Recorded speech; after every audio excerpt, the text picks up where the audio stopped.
Hello, আমি সুস্মিতা বলছি। আজকের টপিক স্টেভিয়া।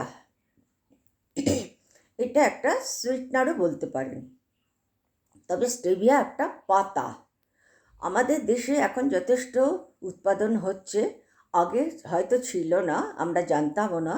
তবে এটাকে আপনার আয়ুর্বেদিক মেডিসিনের মধ্যে যথেষ্ট ব্যবহার করা হতো। এখন মানে স্টেভিয়াটা যথেষ্ট প্রচলিত হয়ে গেছে আমাদের ইন্ডিয়াতে।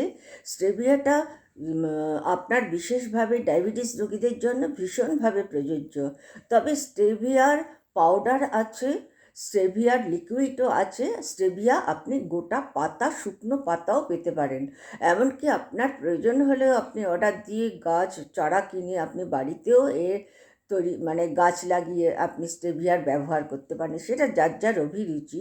তবে এই স্টেভিয়াটা ডায়াবেটিস রোগীদের জন্য অসম্ভব ভালো এবং ক্ষতিকারক একেবারেই না। এটা সম্পূর্ণভাবে ক্যালোরি ফ্রি, এক ফোঁটাও ক্যালোরি নেই। বিদেশে স্টেভিয়ার ব্যবহারটা অপর্যাপ্ত।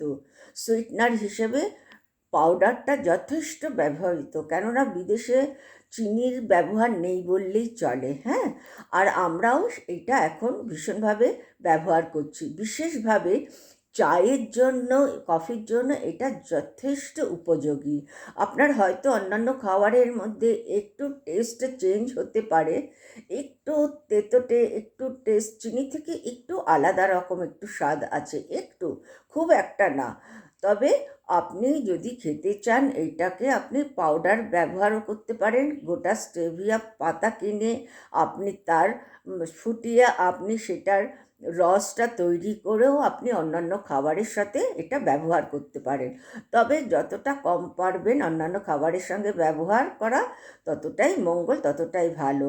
আর কেননা ডায়াবেটিস রোগীদের চিনিটা যতটা বর্জন করা ভালো, ততটাই ভালো তার শরীরের জন্য। তার কারণটা হচ্ছে চিনির একবার মিষ্টির স্বাদ একবার মুখে চলে আসলে আবার সেটাকে ত্যাগ করা খুব কঠিন হয়ে যাবে। অতএব আপনারা যতটা পারবেন ততটা আপনারা কন্ট্রোলে থাকবেন মিষ্টি থেকে। তবে এই স্টেভিয়াটা আপনার চায়ের জন্য, কফির জন্য, লিকুইড যে কোনো জিনিসের জন্য এটা যথেষ্ট উপযোগী। কোনো রকম সাইড এফেক্ট বা কোনো ক্ষতি নেই, এবং এইটা আমাদের ঘরে ঘরে এখন চলছে। ওকে, নমস্কার।